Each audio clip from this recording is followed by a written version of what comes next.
Didik TV KPM. Dan sekarang ni kita akan berikan tumpuan ataupun fokus kepada soalan aras tinggi. Kepada mereka yang rasa-rasanya memang macam susah sikit kan? Tak apa, dengan bantuan Cikgu Nisa, anda bolehlah dapat soalan, bukan soalan tetapi markah maksimum bagi soalan aras tinggi. Baiklah Cikgu, silakan. Cikgu akan teruskan kepada beberapa contoh soalan aras tinggi. Okey, apa yang ada dalam soalan aras tinggi yang murid kata susah sangat fizik ni, ada 8 soalan je yang susah tu. 8 soalan sahaja, soalan susah dalam kertas fizik. Okey, untuk murid-murid yang nak skor A, kat sinilah selalunya murid-murid yang nak skor A ni, dia akan betul-betul orang Kedah kata pulun. Pulun? Pulun. Bukan pulut, pulun. Dia buat betul-betul lah. Dia buat sungguh-sungguh dekat bahagian sini. Okey, 8 soalan ni. Okey. Soalan aras tinggi ni adalah soalan menganalisis untuk membina satu konsep fizik. Kita tengok contoh yang pertama. Rajah menunjukkan 3 susunan spring P, Q dan R. Semua spring yang digunakan adalah sama. Perbandingan bagi jumlah pemanjangan susunan spring P, Q dan R manakah yang betul apabila beban 400 gram digantung? Okey, cikgu kongsikan dulu pilihan jawapan. Dia ada Q lebih besar daripada R, lebih besar ni. Dia ada A, dia ada B. Dalam susunan maksudnya yang daripada pemanjangan paling banyak kepada pemanjangan paling sikit. Okey. Jadi kita akan patah balik. Okey, patah balik dekat sini tadi. So kalau tengok dekat sini, kita tengok macam ni tak tahu apa benda kita nak buat kan. Okay, sekarang kita tengok tip yang cikgu berikan, cikgu ambil daripada buku teks. Okey, daripada tajuk kekenyalan. Okey, sekarang kita tengok susunan spring ni boleh disusun secara sesiri ataupun selari. Okey, sekarang kita tengok kat sini apa yang disusun adalah secara selari. Jadi, sebab tadi soalan adalah berkaitan dengan pemanjangan, maka kita ambil yang ini. Untuk pemanjangan sistem spring. Okey. Jadi, kalau ada 2 spring, kita bagikan dengan 2 lah. Beban tadi, dia kata beban digantung 400 gram dikongsi oleh 2.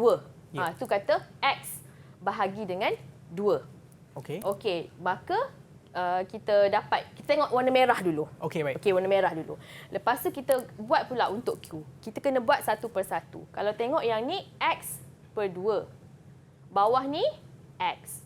Sebab dia ada satu je. Okey. Kita tambahkan, kita dapat 3X per 2. Okey, baik. Kemudian kita buat untuk R.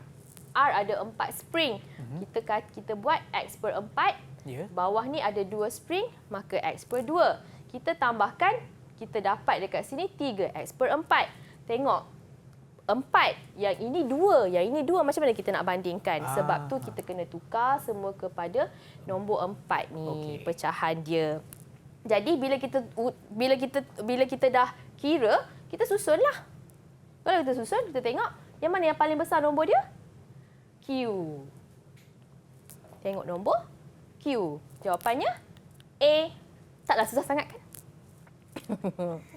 Okey, soalan contoh ke-19.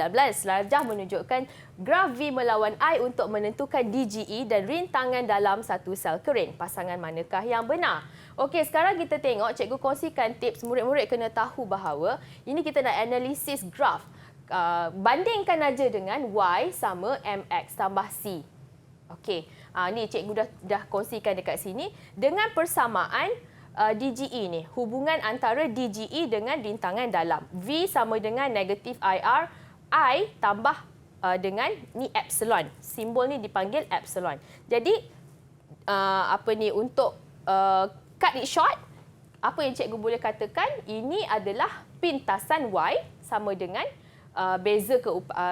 ini adalah DGE dan kecerunannya adalah rintangan dalam. Ini tengok kepada tip yang telah cikgu kongsikan tadi. Okey, jadi kita bandingkan dengan jawapan, maka kita dapatlah tadi DGE dekat pintasan ni, kecerunannya ialah rintangan dalam. Okey, jadi jawapannya adalah D. Okey. Sekarang adalah soalan yang terakhir. Ini adalah soalan yang terakhir. Okey, kalau kita tengok daripada tajuk elektronik, sebuah litar sistem penggera kebakaran ni. Okey, nak tahu apa ada dekat PQ, apa dekat RS, TV dengan YZ. So diberikan dekat sini satu contoh pilihan. Okey, cikgu kongsikan tip. Kalau kita tengok tip daripada buku teks tadi, yang paling sesuai kita letak dekat PQ ni termister.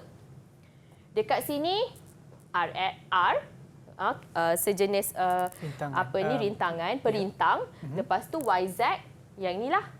Kemudian TV. Kan? Apa benda kat sini? Ni transistor. Jadi kita bandingkan, kalau kita tengok tadi, tengok yang ini confirm PQ. Yang ini dah salah. Tengok nombor 2 salah.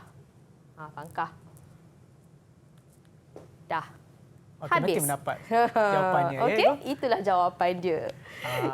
Okey, baiklah cikgu, dan sebelum kita mengakhiri segmen kita pada ini, mungkin cikgu boleh kongsikan apakah rumusan daripada apa yang cikgu dah kongsikan pada ini dan juga kata-kata nasihat kepada mereka yang akan menduduki SPM nanti. Right. Apa yang cikgu akan imbas kembali sedikit apa yang telah kita pelajari. Kita telah tengok format, kita telah tengok soalan aras rendah, aras sederhana dan juga aras tinggi. Apa yang boleh cikgu nasihatkan kepada semua murid di rumah untuk calon-calon SPM 2021, janganlah terlalu kamu tengok kepada yang susah sehingga kamu lupakan yang senang. Dalam peribahasa tu, apa orang cakap? Yang dikendong berciciran, yang dikejar tak dapat. Terbalik cikgu cakap. Yang dikejar tak dapat, yang dikendong berciciran. Gitu. Okey. Yeah. Jadi tengok yang senang tu, fokuskan yang senang, dah dapat yang senang dan pergi kepada soalan yang susah. Jadi cikgu doakan semua calon SPM 2021 yang menonton hari ini dapat result yang bagus, dapat keputusan yang bagus nanti dan dapat menjawab dengan lebih yakin. Okey?